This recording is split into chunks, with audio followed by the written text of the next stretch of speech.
found out my family left everything to my brother in their will. So I stopped helping with their bills and extra expenses. My name is Jake. And if I had any doubts about where I stood in my family, they were erased the day I found out about the will. It wasn't even some dramatic sit-down moment where my parents dropped the news themselves. No, I found out entirely by accident, by sheer dumb luck. It happened a few months ago when I was at their house. The same house I had been helping them pay for over the past 5 years, the mortgage. The occasional grocery runs, even fixing up things around the place. I was the one keeping it all together while my brother Eric did absolutely nothing. And when I say nothing, I mean nothing. No job, no responsibilities, just lounging around waiting for life to hand him everything on a silver platter, which apparently my parents were all too happy to provide that day. I was helping my dad with some paperwork because, as usual, neither of them could be bothered to figure out how to do things themselves. He had asked me to skin some documents for him, a bunch of legal and financial stuff, and I didn't think twice about it until I saw a folder labeled estate plan and last will and testament, sitting right there in the stack. Now, I don't normally snoop, but curiosity got the best of me. After all, I had been the one making sure they kept a roof over their heads. It wasn't exactly out of line to wonder how things were set up for the future, so I opened it, and that's when I saw the words that made my stomach drop. Everything, and I mean everything, was going to Eric. The house, their savings, their assets, not a single mention of me, except for some generic lines about loving both of their sons equally. Yeah, sure, equally. That's why they made sure their golden child would inherit everything, while the son actually keeping them afloat didn't even get a footnote. I felt like a fool here. I was bending over backward for them, making sure their bills got paid on time, making sure they never had to worry about food, while they sat back and planned for a future where I got absolutely nothing.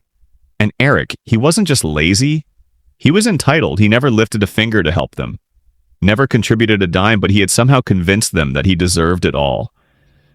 Maybe because he was the younger son. Maybe because they just always baby him. Maybe because he knew exactly how to manipulate them. Whatever the reason, they had made their choice. I sat there staring at the paper, my hand shaking from a mix of rage and betrayal. How long had they planned? This had they always intended for me to just be their free financial safety net with nothing in return? Did they ever even appreciate what I did for them? I had no idea how long I had been sitting there, but eventually my dad noticed I wasn't scanning anything. "Hey, Jake, what's taking so long?" he asked, walking back into the room. I didn't even bother to hide the will. I held it up and looked him dead in the eye. "So this is how it is," I said, my voice unnervingly calm. "Everything to Eric after everything I've done for you." My dad's face went pale for a second, but then he sighed like I was some little kid throwing a tantrum. "Jake, it's not what you think, really," I snapped. "Because it looks pretty damn clear to me. I've been paying your mortgage, helping with groceries, fixing the house up while Eric does nothing. And you still decided he's the only one who matters." Dad looked uncomfortable, but instead of actually explaining himself, he just muttered, "It's complicated." That was it. No apology. No attempt to justify it. Beyond those two useless words, just a weak excuse and an expectant look, like he was waiting for me to drop it and go back to being their personal ATM. I should have walked out right then and there, but I wanted to hear it from both of them, so I called out for my mom when she came in and saw the will in my hands. Her reaction wasn't much better. She at least had the decency to look guilty, but the words that came out of her mouth made my blood boil. "Jake, honey, you don't need the inheritance," she said gently, like she was doing me a favor. "You have a good job. You're independent. Eric, well, he struggles. We just want to make sure he's taken care of." That was the moment. Something inside me snapped. They weren't even in it. They knew exactly what they were doing, and in their minds it was completely justified. They had spent years enabling Eric's laziness, and now they were planning to reward it by handing him everything. While I got tossed aside like an afterthought, I took a deep breath, clenched my jaw, and set the wall down on the table. "Got it," I said, my voice eerily calm, glad to know where we stand. Then I turned and walked out of the house, ignoring their protest as I slammed the door behind me. They had made their decision. Now it was time for me to make mine. I didn't go back to their house. After that, I didn't call. I didn't check in for the first time in years. I let them handle their own damn problems if they needed something fixed. They could figure it out if they needed groceries. They could find their own way to the store. And most importantly, if that mortgage bill showed up, well, I wasn't the one paying it anymore. The silence lasted about 2 weeks at first. I think they assumed I was just pouting and would come crawling back like always. Maybe they expected me to cool off and apologize for daring to question their decision. But when the days kept passing with no word from me and, more importantly, no financial help, you could practically feel the shift in their attitude. Then one afternoon, my phone buzzed. Dad texted the property. Taxes are due, that was it. No, he didn't text. Hey, how have you been? No, sorry for what happened. No, we really appreciate everything you've done. Just a cold transactional message as if I were still the walking bed. They could tap into whenever they pleased. I stared at the screen for a moment, almost amused at how predictable they were. They really thought they could just demand money. Like nothing had happened that I'd keep playing my part as their financial safety net, even after they made it clear I was disposable. Qley typed back, I'm sure Eric will handle it, since the house is his, and all it took exactly 5 minutes before my mom called. I let it ring. Then another text came through. Mom texted Jake, please don't be like this. We need to talk. Oh, now they wanted to talk. Now that their bills were piling up and reality was finally slapping them in the face. I waited an hour before replying, there's nothing to talk about. You made your choice now. You can live with it. I figured that would be the end of it for the day. I had made my stance crystal clear, and there wasn't a single part of me that felt guilty about it. But then Eric decided to chime in his text. Came in late that evening in the second. I saw his name pop up on my phone. I knew it was going to be something obnoxious. Sure enough, when I opened it, I was greeted with pure entitlement. Eric texted, Dude, why are you being such a drama queen? It's not a big deal. Just help them out like you always do. I nearly laughed. Not a big deal. He was really acting like I had no right to be mad about this. I typed back, No. I think you've got it covered since you're the favorite. In all, Eric texted, Oh my God. Are you seriously mad about the will?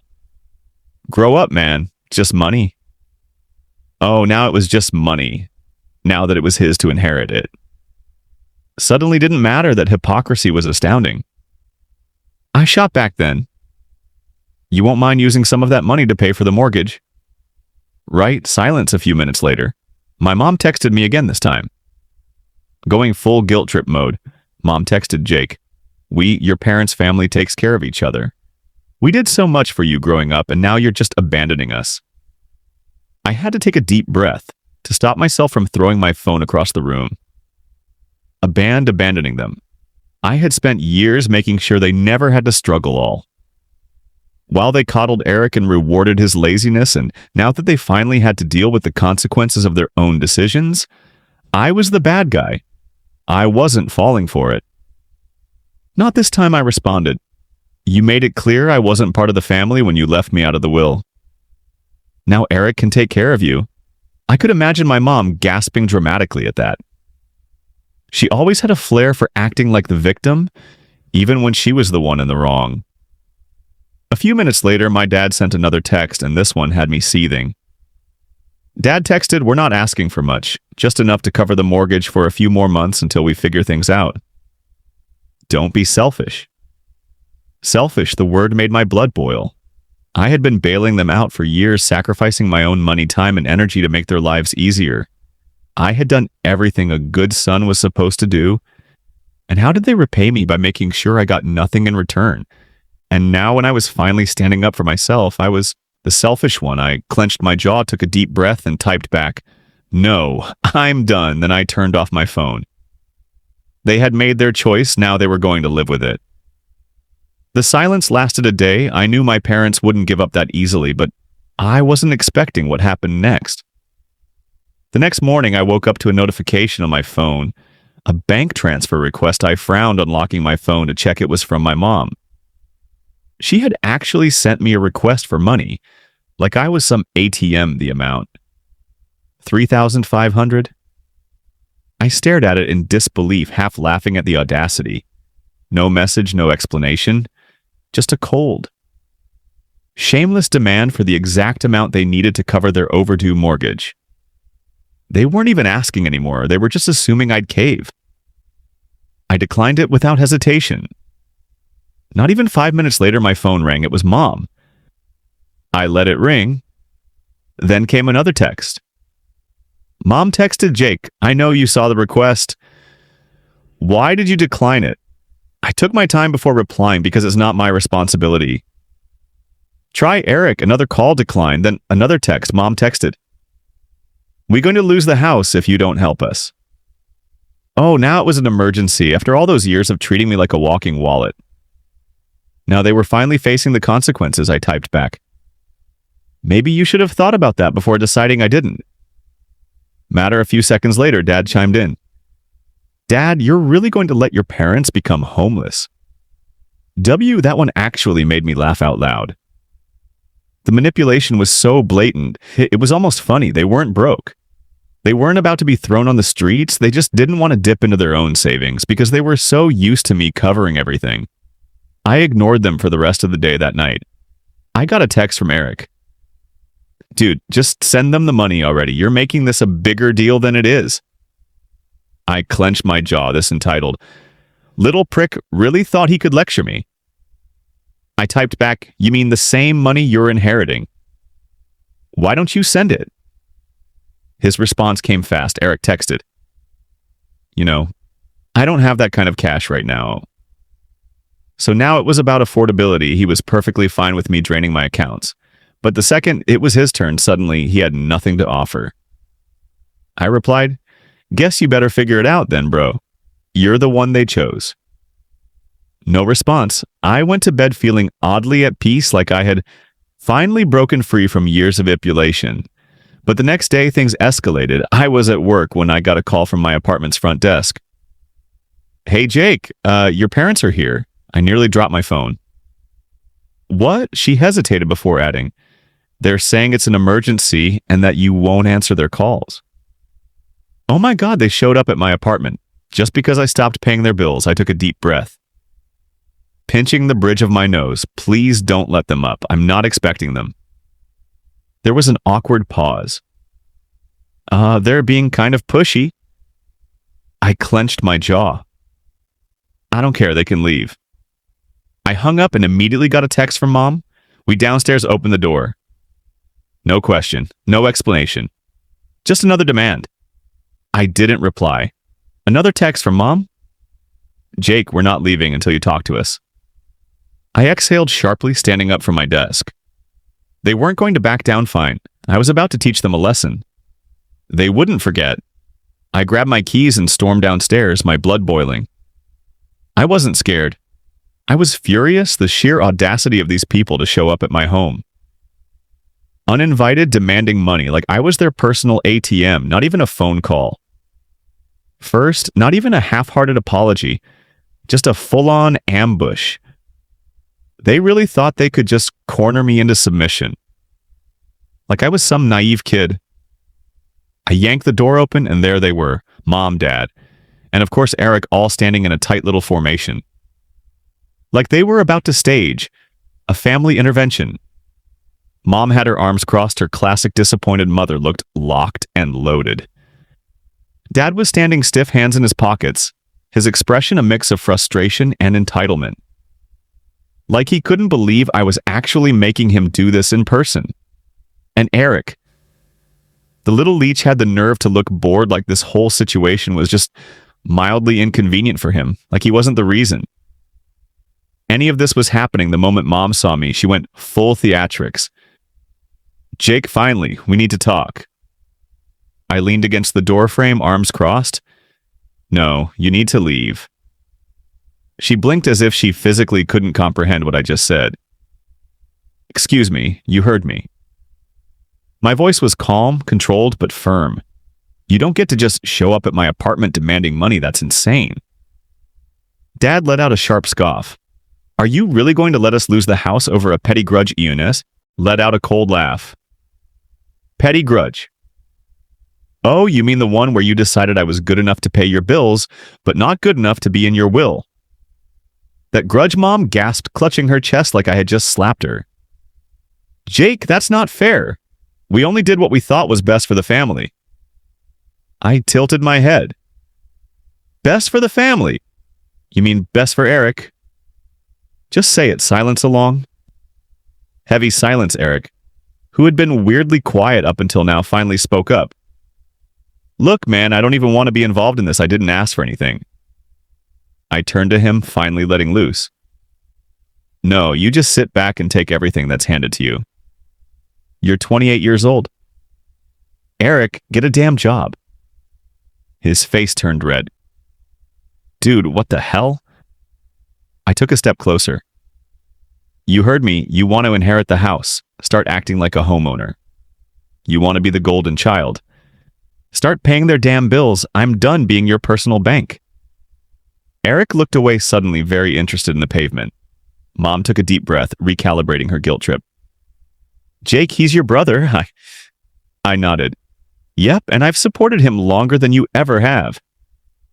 Dad's face darkened. You're being selfish. I laughed a real genuine laugh. Oh, that's rich coming from you. I gestured between them. You two decided that Eric deserved everything and I deserved nothing. And now that it's time to pay the price for that choice, you're trying to manipulate me into fixing it for you. Not happening. Mom's voice sharpened. We thought you'd be mature about this. I raised an eyebrow. Mature, you mean quietly? Accept that I was betrayed and keep paying your bills because let's be real. That's what you wanted.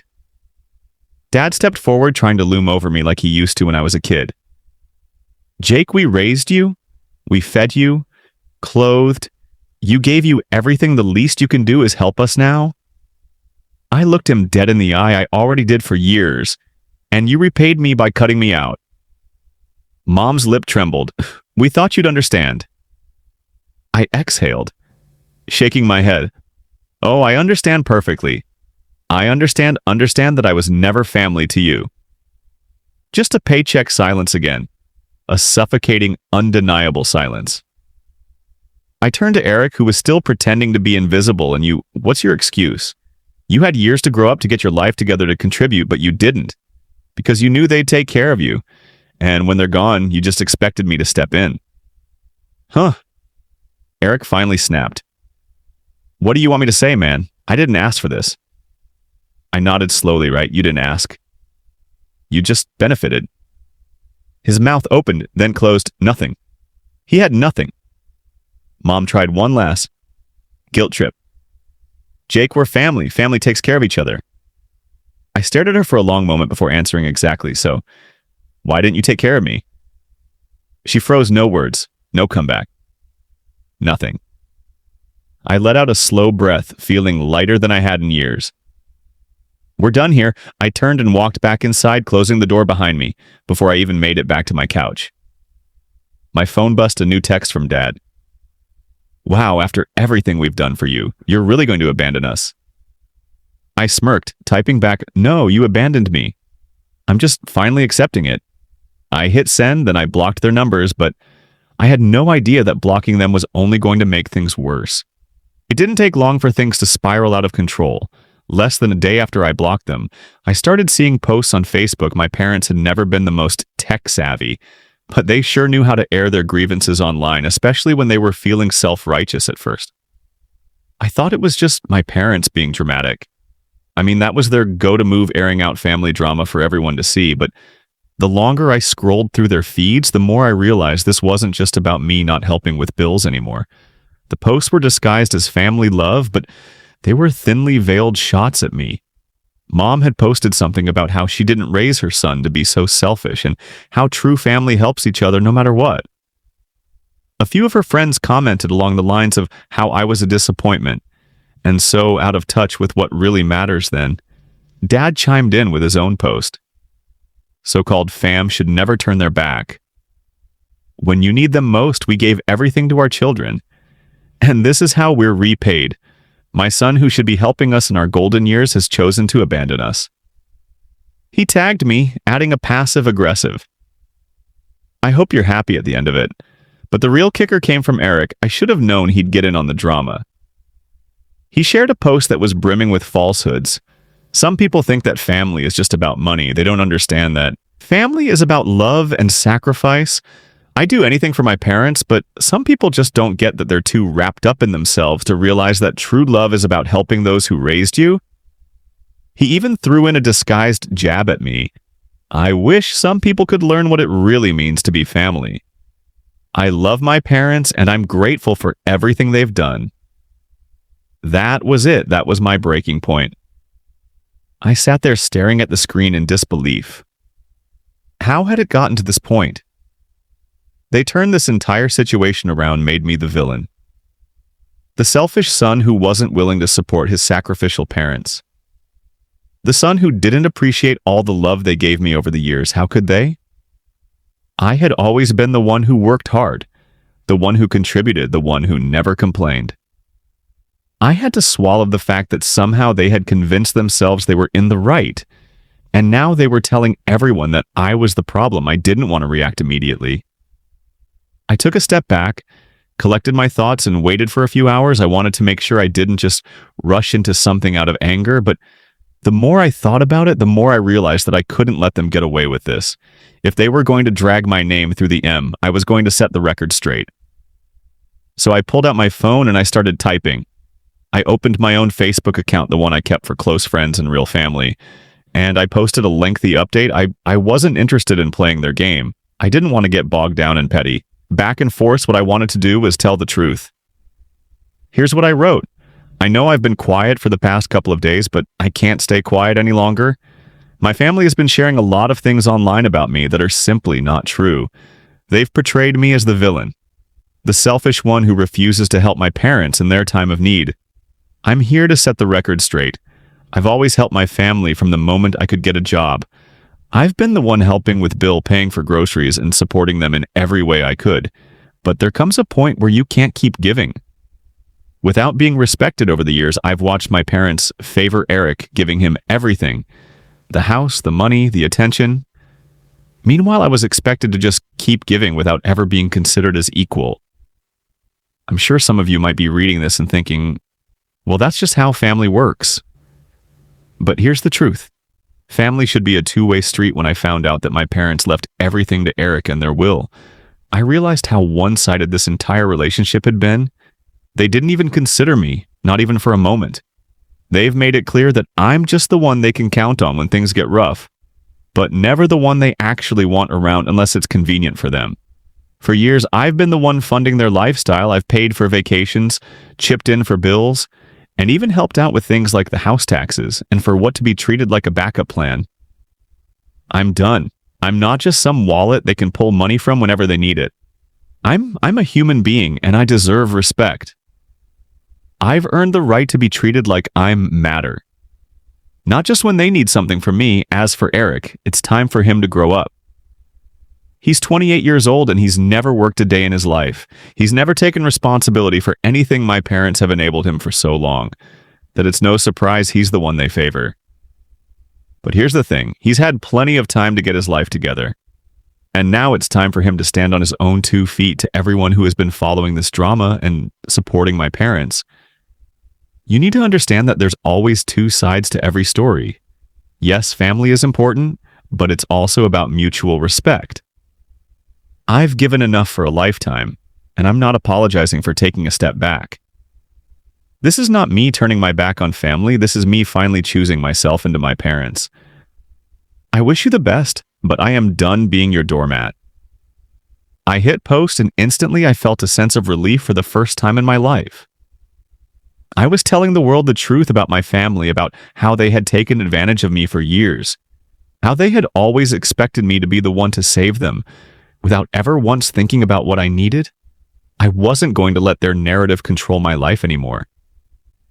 The reactions were instant. Some people who I hadn't talked to in years came forward to express their support. A few of my cousins, friends of my parents, even some distant relatives like the post sending me private messages telling me they were sorry for what I had been through. It felt so freeing to finally have the truth out there, not be read under guilt trips and manipulative behavior. But then came the backlash. My parents and Eric went ballistic. Eric messaged me, "You're a traitor. You really had to air all our business out like this. You have no respect for family," Dad called me, practically yelling into the phone. "You've ruined everything. Jake, you'll regret this. You'll regret cutting us off. You'll regret turning your back on your own family," but I didn't regret it. Not for a second. I blocked them all. I was done, and for the first time in my life, I was free. Free from the toxic grip that had on me. For so long as the days passed, I could feel the weight lifting off my shoulders. I was done with being treated as less than I was done with being the one who was always expected to fix everyone else's problems. And now I finally had the freedom to live my own life on my terms. So no, I don't feel bad for cutting them off. I deserve better. I still do. And from now on, I'm choosing to surround myself with people who appreciate me for who I am, not for what I can give them. It's time for me to move forward for good, and I will let me know your thoughts in the comments below and subscribe for more crazy stories.